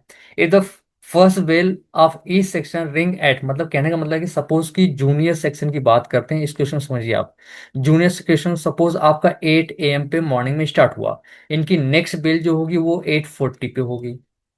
और सीनियर सेक्शन का जो क्लासेस है वो 8 पे स्टार्ट होती हैं। ठीक है। यहाँ पे 9 बोला था, हम इसको 9 भी ले सकते हैं कि 9 पे स्टार्ट हुआ तो ये 9:40 पे होगा। और इनका 9 पे स्टार्ट हुआ तो नेक्स्ट पीरियड का भी स्टार्ट होगा इनका 10 पे स्टार्ट होगा। तो ये 9:40 पे स्टार्ट हो जाएगा इनका 10 पे। तो ऐसा कब, कौन सा पीरियड ऐसा होगा जहां पे बिल जब लगेगी तो दोनों की बिल साथ साथ आ जाएगी। बात समझ में आ रही, मतलब कि हो सकता है थर्ड बेल हो या फोर्थ बेल हो या कुछ टाइम के बाद वो दोनों बेल साथ साथ बजती हैं, तो उसको हम बोलते हैं, उसको फाइंड करना है आपको। वो कैसे होगा, इसके लिए क्या करते हैं कि फर्स्ट बेल जो आपको दिया गया वो 9 AM पे स्टार्ट होती है। When will the two bell ring together. तो इसके लिए हम लोग क्या करते हैं कि 40 मिनट और 60 मिनट, 1 आवर का 60 मिनट का हम निकालते हैं क्या, एलसीएम निकाल देंगे। ठीक है। तो एलसीएम निकालेंगे तो ये आपका आ जाएगा, 2 × 2 = 4, 2 × 30, 2 × 10, 2 × 15, 2 × 5 = 15, फिर थ्री से डिवाइड होगा, फाइव, फाइव, फिर फाइव से डिवाइड हो जाएगा, 1 1। ठीक। अब इन सबका करेंगे हम लोग मल्टीप्लिकेशन। देखिए, 2 × 2 = 4, 2 × 8, 8 × 3 = 24, 24 मल्टीप्लाई 5 करेंगे तो 5 × 4 = 20, 5 × 10 = 12, 120 बाद क्या हो जाएंगी, दोनों बेल साथ साथ बजेंगी। ठीक है। 120 को अगर हम लोग आवर में कन्वर्ट करते हैं तो 60 से डिवाइड कर देंगे तो आपका हो जाएगा 2 आवर्स। मतलब कि पहली बेल आपकी स्टार्ट हुई थी 9 AM पे, तो सेकंड जो बेल बजेगी, दोनों साथ साथ जो बजती हैं वो 11 AM पे फिर से उनकी बेल रिंग कर जाएगी साथ साथ में, मतलब कि जूनियर की भी और सीनियर की भी। तो ऐसे क्वेश्चन में जब भी करना हो तो आप लोग क्या निकालेंगे, एलसीएम निकालेंगे। ठीक है। याद रखना एलसीएम निकालना है। ठीक। अब आते हैं नेक्स्ट क्वेश्चन की बात करते हैं। नेक्स्ट क्वेश्चन आपका 24 है। 24 देखिए क्या क्वेश्चन यहाँ पे दिया हुआ है।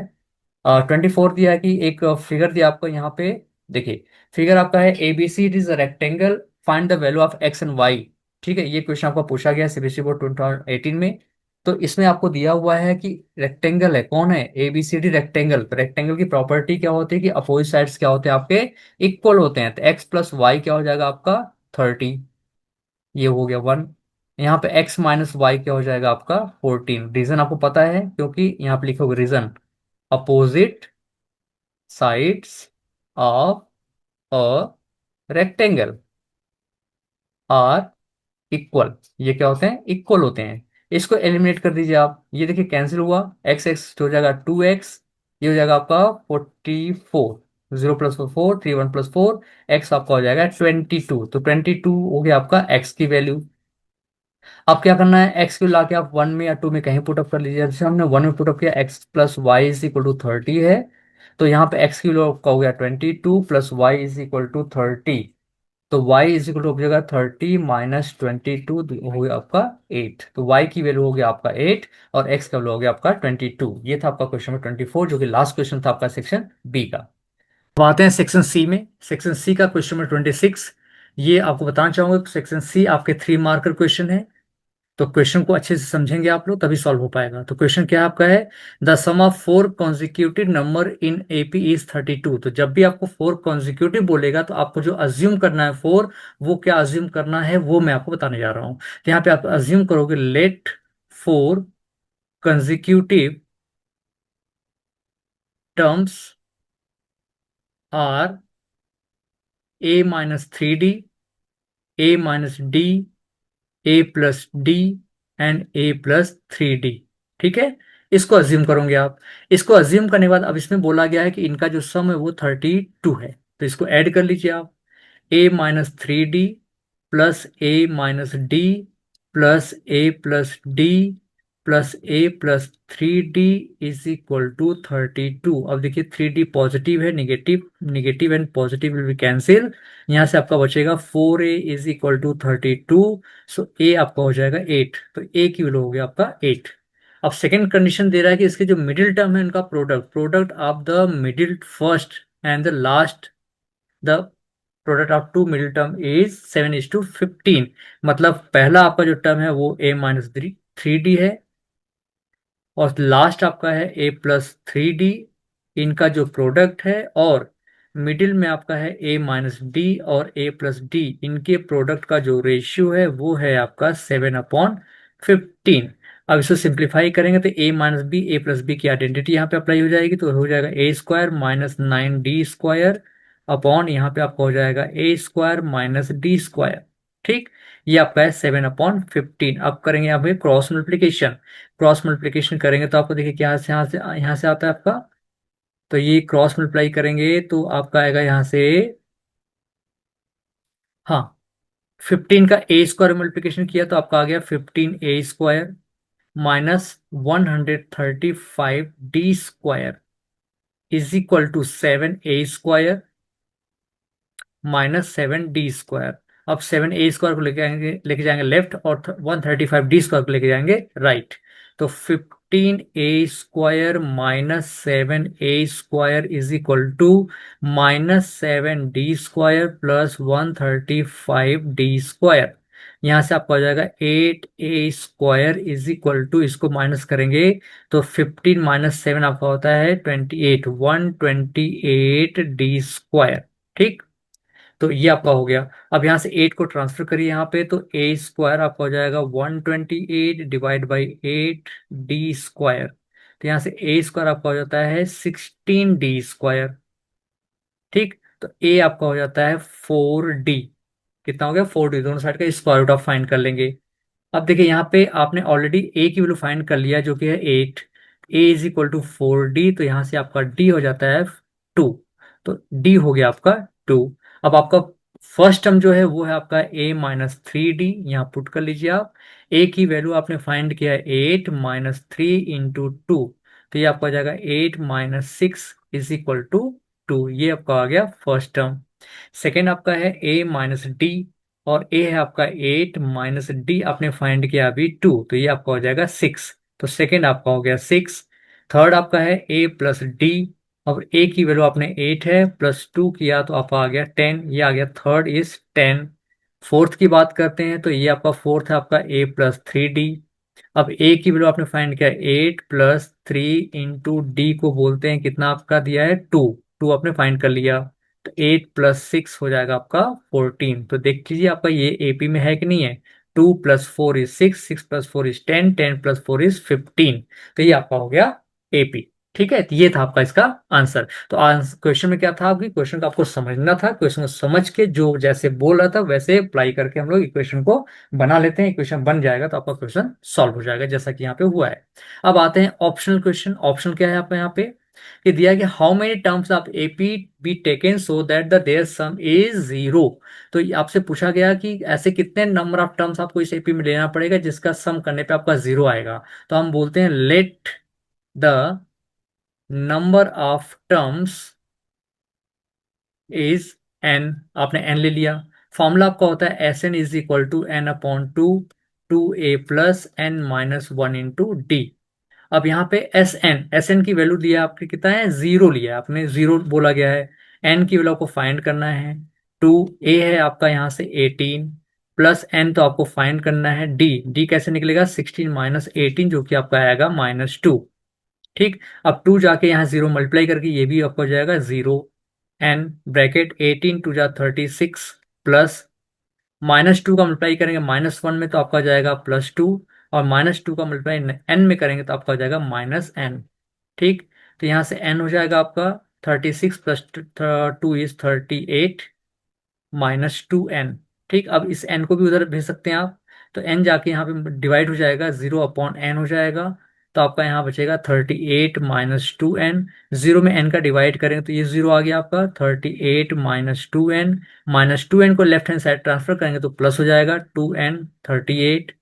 और यहाँ से n हो जाएगा आपका 38/2 जो कि आपका आ गया 19। तो n हो गया आपका 19, मतलब कि S19 की जो वैल्यू होगी वो जीरो होगी। Sum of 19 term of the AP will be zero. तो ये था आपका क्वेश्चन नंबर 26 का ऑप्शनल। तो क्वेश्चन को सॉल्व करने से पहले क्वेश्चन की अगर वर्ड प्रॉब्लम है तो वर्ड प्रॉब्लम को आप अच्छे से रीड करेंगे। रीड करने के बाद उसको क्या करेंगे, जो जो वैल्यू दिया है उस पर अप्लाई करेंगे, फॉर्मूला जो भी है उसके अकॉर्डिंग फॉर्मूला पुट करेंगे। फॉर्मूला पुट करने के बाद वहां पे वैल्यू को पुट करेंगे तो आपके आंसर वहां पे आ जाते हैं। तो ये आपका हो गया क्वेश्चन नंबर 26 का ऑप्शनल भी सॉल्व हो गया। ठीक है। देखते हैं इसका ऑप्शनल क्या है। ऑप्शनल में बोला गया है find the relation between P and Y, नहीं है ये आपका क्यू है। Find the relation between P and Q if x is equal to 3 and y is equal to 1 is the solution of the pair of linear equation x minus 4y plus p is equal to 0 and 2x plus y minus q minus 2 is equal to 0। मतलब ये बोला गया है इसमें कि x और 3 और y is equal to 1 इन दोनों का सोल्यूशन है, तो p और q के बीच में रिलेशनशिप आपको फाइंड करना है। तो पहली बात तो हम ये देखते हैं कि इसको सेटिस्फाई करेंगे किससे, 3 और 1 से। इक्वेशन 1 में तो आपका 1 है आपका x minus 4y plus P is equal to 0। आपने x की जगह पे पुट किया 3 - 4 × y 1 plus P is equal to 0। 3 - 4 plus P is equal to 0। 3 - 4 आपका हो जाएगा -1 plus P is equal to 0। P आपका हो जाता है 1, तो पी की वैल्यू आपकी आ गई 1। अब दूसरा इक्वेशन आपका है 2x plus Y minus Q minus two is equal to 0। यहाँ पे भी x की वैल्यू हम पुटअप करेंगे 3 और y की पुट करेंगे 1 minus Q minus two is equal to 0। तो 2 3 जा 6 प्लस 1 -2 माइनस क्यू 0। 6 1 करेंगे तो 7 -2 minus Q is equal to 0। 7 - 2 करेंगे तो आपका आएगा 5 minus Q is equal to 0। Minus Q is equal to -5, so Q is equal to 5। देखिए क्यू आ गया आपका 5 और पी आ गया 1। अब इसके बीच में रिलेशन क्या है, रिलेशन ये है कि पी की जो वैल्यू है वो 5 क्यू से 4 कम है। पी की जो वैल्यू है वो 1 है और क्यू की वैल्यू कितना 5 है, तो 1 क्या है, 5 से 4 कम है। तो अगर हम पी में 4 को ऐड कर देंगे तो क्यू के बराबर हो जाएगा। जैसे 4 में 1 में 4 ऐड किया तो 5 हो जाएगा। तो बस पी में हमने 4 ऐड किया तो क्यू आ गया। तो यही रिलेशन बन गया, P minus Q is equal to 4। ये P minus Q is equal to -4 आपका आ जाएगा। P minus Q is equal to -4, या फिर इसको हम ऐसे बोल सकते हैं Q minus P is equal to 4। ये भी रिलेशन हो गया आपका, दोनों से कोई भी एक आप लिख सकते हैं क्यू माइनस पी, क्योंकि क्यू की वैल्यू क्या है, पी से 4 कम है। तो Q minus P is equal to 4। मतलब देखिए क्यू है 5 -1 किया तो 4 आया ना, ये है क्यू की वैल्यू और ये आपके पी की वैल्यू, तो Q minus P is equal to 4 हो गया आपका। तो ये हो गया relation between P and Q. तो ये आपका 27 का ऑप्शनल था। अब आते हैं 28 क्वेश्चन। क्वेश्चन क्या देखते हैं यहाँ पे। 28 आपका यहाँ पे है कि if -p is the root of the 2x² plus px minus 15 is equal to 0 of the and the quadratic equation this one, so find the value of q। देखिए यहाँ पे दिया है -5 जो है इसका एक 0 है, ठीक है। अगर इसका जीरो है तो इसको भी सेटिस्फाई करेगा। 2x² plus P X minus 15 is equal to zero. यहाँ पे x के लिए -5 पुटअप कर लीजिए आप, तो -5 का square plus P -5 -15 is equal to zero. तो 5 5 जा 25, टू जा हो जाएगा 50 -5p plus -15 is equal to zero. 15 को आप -15 करोगे, 50 -15 जीरो। तो ये आपका 10 -5 5, 4 -4 35 -5p is equal to zero. तो यहाँ से आपका हो जाता है 35 इज इक्वल टू 5p। 5 को ट्रांसफर करेंगे तो p आपका हो जाएगा 7। तो p की वैल्यू कितना हो गया आपका 7। And the quadratic equation has equal roots, इसका बोला गया आपका इक्वल रूट्स है। तो इक्वेशन आपका यहाँ पे P x square plus x plus के इज इक्वल टू जीरो। अब यहाँ पे पी की वैल्यू पुट कर लीजिए 7, तो 7x² प्लस एक्स प्लस के इज इक्वल टू जीरो। इसको हम स्टैंडर्ड फॉर्म में कन्वर्ट करेंगे। 7x² प्लस 7x प्लस के इज इक्वल टू जीरो। अब इसका बोला गया रूट्स क्या आपके हैं, इक्वल हैं। तो रूट्स का कंडीशन होता है कि b² -4ac is equal to zero. किस लिए, रूट्स जब आप इक्वल होते हैं तब के लिए। यहाँ पे लिखेंगे इक्वल रूट्स। ठीक है, ये गिवन आपका है। अब यहाँ पे बी की वैल्यू आपका निकलेगा 7, तो 7 का स्क्वायर -4 इंटू ए भी आपका 7 है, 7, और सी आपका है के, तो ये हो जाएगा के इज इक्वल टू जीरो। तो 7 7 जा होता है 49 -7 4 जा 20, के इज इक्वल टू जीरो। ठीक है। तो यहां से क्या करेंगे हम लोग, 49 इज इक्वल टू लिखेंगे 28k। अब 49/28 इज इक्वल टू के। 7 7 जा 7 4 जा, तो के की वैल्यू आपका आ गया 7/4। ये है आपका क्वेश्चन का आंसर। तो बहुत इजी क्वेश्चन है, अगर आप अच्छे से समझ के करेंगे तो आपका ये हो जाएगा। ठीक है।